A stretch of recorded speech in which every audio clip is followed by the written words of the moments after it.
Rural Ontario. You thought buying 5 acres meant you could disappear. No landlord, no meter spinning, just trees, solar panels, and silence. Then the township truck rolled in with a stop work order citing Ontario Building Code Division B, Section 9.36. The Energy Efficiency Amendment nobody warned you about. You weren't unsafe. You weren't polluting. You just weren't connected. The inspector didn't raise his voice. He didn't have to.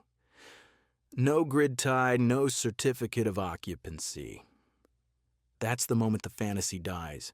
When you realize land ownership doesn't mean autonomy, and green standards are written to make damn sure independence stays theoretical. They sell this as safety, as climate responsibility. What it really is? A regulatory trap, province by province, designed to keep you plugged in, paying, and compliant. Tonight, I'm walking you through 5 Canadian provinces quietly making off-grid living almost impossible. And the math that proves it. You grew up on the myth Canada is big, empty, forgiving, buy land, build small, mind your business, off-grid YouTube, cabin influencers, government, homesteading nostalgia, all reinforcing the same lie that ownership equals freedom. The regulatory presence was invisible here, deliberately so. Municipal websites talked about flexibility. Provincial ministers talked about choice. Between 2015 and 2018, every province updated building or energy codes under the banners of safety, climate alignment, or modernization. Translation: the rules changed before you even bought the land. You thought codes only mattered in cities, subdivisions, condos, commercial zones. That assumption is about to cost you everything. Because while you were dreaming about solar panels and well water, provincial governments were quietly rewriting the definition of habitable dwelling to mean something you can't afford to build. The trap was set years before you saw the property listing. By 2017, Alberta adopted National Building Code 2015 with provincial amendments. Ontario followed with tighter enforcement language. Same code, sharper teeth. The fantasy breaks when you learn this. A structure is illegal until the state says it's habitable. No certificate of occupancy means no legal residence. Doesn't matter if it's safe. Doesn't matter if it's paid for. Here's the impossible math. $1,200 for the building permit, $3,500 for an energy compliance report, 90-day review window, and one denied appeal resets the clock entirely. Translation: you don't live there unless they approve your lifestyle. And this is still the friendly phase, the part where they explain the rules with patience. Wait until you see what happens when you actually try to comply, because the rules aren't written for cabins. They're written for suburban tract homes with utility hookups already installed. BC rolls out the Energy Step Code in 2018, sold as voluntary, marketed as climate leadership. Municipalities quietly adopt Step 4 and Step 5 standards. Off-grid solar without grid redundancy? Non-compliant.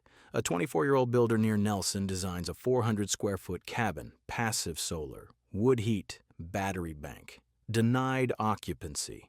No certified energy modeler signed off. Cost: $6,800 for consultants before construction even begins. Translation: if you can't afford professionals, you don't get independence. The code doesn't say no off-grid living. It says your DIY system must perform equivalently to grid-connected homes under modeled conditions verified by licensed engineers. Sounds reasonable until you realize the licensing requirements, the modeling software costs, and the inspection fees add up to more than most people spend on the entire build. They didn't ban off-grid living. They made it bureaucratically unreachable for anyone without a professional budget. Ontario brands itself as progressive, practical, green. The regulation is Ontario Building Code 9.36 Energy Efficiency, enforced aggressively after 2019. The reality includes mandatory blower door tests, engineered energy modeling, and grid-equivalent performance standards. Sarah in Muskoka spent $8,000 in permits for a 200-square-foot cabin. The township condemned it anyway. No grid tie. Here's the impossible math. $8,000 in fees, inspector 75 kilometers away, 6-month reinspection backlog. Translation: climate policy that conveniently protects utility revenue. The official line is energy efficiency and greenhouse gas reduction. The outcome is that rural builders either connect to municipal infrastructure or abandon their projects entirely. Different government, same spreadsheet. The permit office doesn't care if your solar array produces more power than you'll ever use. They care whether it's connected to the grid and whether a licensed professional stamped the plans. Think Ontario's bad? BC turns this into a profession-only club. British Columbia brands itself as a climate leader. The regulation is the BC Energy Step Code, with Municipal Step 4 plus adoption starting in 2017. Plain English: DIY off-grid systems fail by default unless stamped by licensed professionals. A couple near Revelstoke built solar plus microhydro. Denied occupancy. No modeled performance equivalency. The cost breakdown: $12,000 for consulting, $4,000 for testing, land value $38,000. Translation: green theater that prices out self-reliance. The STEP code doesn't forbid off-grid construction. It requires energy modeling, air tightness testing, and third-party verification of thermal performance. For a cabin that cost $15,000 to build, you're looking at another $16,000 in compliance costs before anyone can legally sleep there. The municipalities say it's about meeting climate targets. The builders say it's about making sure only wealthy hobbyists can afford rural independence. Wait until you see how Alberta does it quietly. Alberta brands itself as conservative, pro-freedom, anti-regulation. The regulation is National Building Code adoption plus municipal discretion, updated in 2020. The tactic: counties require engineered septic and water reports regardless of scale. A retiree near Athabasca was forced to connect to municipal water. His well was deemed non-certifiable without hydrogeological assessment. Impossible math. $18,000 for hookup, $2,000 annual fees, fixed income $26,000 per year. Translation: different politics, same control lever. Alberta doesn't talk about climate. It talks about public health and groundwater protection. The outcome is identical. Off-grid water systems require professional certification that costs more than most retirees can afford. You wanted freedom from monthly bills. The county wants guaranteed utility customers and property tax revenue from service lots. The politics might be different, but the incentives align perfectly. Now it gets linguistic. Quebec brands itself as a distinct society with its own regulatory framework. The regulation is municipal zoning, combined with French language compliance for all building applications, enforced strictly after 2019. An Anglophone builder in Abitibi had his permit rejected twice. Documentation deemed non-conforming. Cost: $3,000 for translation, $1,500 for resubmission. 14-month delay. Translation: bureaucracy doesn't argue, it exhausts. The provincial government doesn't explicitly forbid English language applications, but municipal reviewers have discretion to reject incomplete files. If your engineer's report isn't in French, it's incomplete. If your energy compliance documents aren't in French, incomplete. The builder eventually hired a translator, resubmitted everything, and waited another 9 months. By then, lumber prices had increased 30% and his construction loan had expired. The system doesn't need to say no, it just needs to say not yet. Until you run out of money or patience. Atlantic Canada turns infrastructure into leverage. Nova Scotia brands itself as rural-friendly, maritime, independent-minded. The regulation is mandatory municipal water and sewer connections within service boundaries, enforced after 2021. A couple was fined $50,000 for refusing hookup. They're well-tested clean, their septic was compliant. Impossible math. 50,000 in fines, 22,000 for hookup, property value 68,000. Translation: public safety that just happens to generate guaranteed utility customers. The municipality argued that properties within service areas must connect to protect public health and maintain infrastructure viability. The couple argued their systems were functional and posed no risk. The municipality placed a lien on the property. The couple sold at a loss. The new owner connected to municipal services within 30 days. Different province, same pattern, rural infrastructure requirements that make off-grid living financially impossible, even when your systems work perfectly. 5 provinces, 5 excuses. 1 outcome. The motif revealed certificate of occupancy. Without it, you have no insurance, no financing, no legal residency. Translation: they don't seize your land. They make living on it impossible. You can own the property. You can build the structure, you can install solar, dig a well, construct a septic system. But you cannot legally reside there without government approval.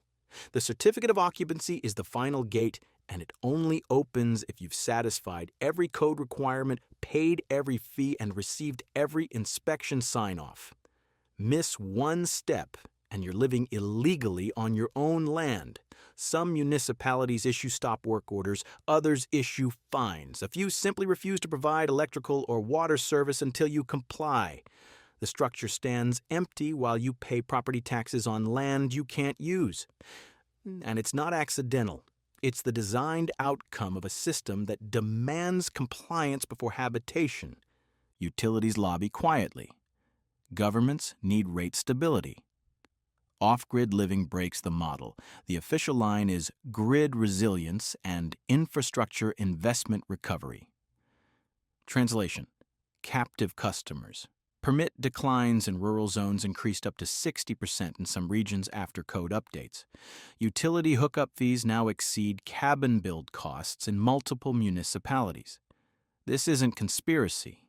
It's aligned incentives. Provincial governments need property tax revenue from serviced lots. Utilities need guaranteed customer bases to justify infrastructure spending. Municipalities need development fees and ongoing service charges. Off-grid builders represent none of these revenue streams. They pay property tax and nothing else. No water bills, no sewer fees, no electrical connection charges. From a municipal budget perspective, they're dead weight. The regulations don't say this explicitly, they just make off-grid compliance expensive enough that most people connect voluntarily. Different parties, same spreadsheet, same outcome. People don't rebel, they sell, they abandon builds, they go back to renting in town, the stress, the debt, the shame of failing at something that seemed so simple. Buy land, build shelter, live free. The pattern is exhaustion, not confrontation. A builder spends 2 years navigating permits, another year in construction, then receives a denial of occupancy over a technicality in the energy report. He doesn't fight it in court. He lists the property and moves on. A couple invests their savings into a off-grid homestead, then discovers the municipal water connection requirement. They don't protest at town hall. They sell at a loss and rent an apartment. The system doesn't need force, it just needs patience. Eventually the money runs out, the appeals expire, and people quit. Control doesn't look like a boot, it looks like a form you can't complete. Left or right, green or conservative, every path leads back to compliance. Ontario talks about climate responsibility. Alberta talks about public safety. BC talks about energy leadership. Quebec talks about linguistic sovereignty. Nova Scotia talks about infrastructure viability. The rhetoric changes, but the mechanism remains identical. Off-grid living becomes financially impossible through cumulative regulatory costs. This was never about safety. Safe structures get condemned for lacking grid connections. Clean wells get deemed non-certifiable without expensive reports. Functional septic systems get rejected for being outside municipal service areas. The codes aren't written to protect people. They're written to protect revenue streams. Different governments, different justifications, same outcome. The grid isn't electrical, it's economic. And every province has quietly decided that independence is a luxury reserved for those who can afford professional compliance. You stand on your land, solar panels idle, cabin empty. You own it, but you can't live there. They didn't outlaw freedom, they regulated it out of reach. The property tax bill arrives on schedule, the inspection notice sits on your counter. The permit office has your file marked non-compliant pending resubmission. You thought buying land meant escape. Now you know, tasabay, the system makes damn sure you stay plugged in.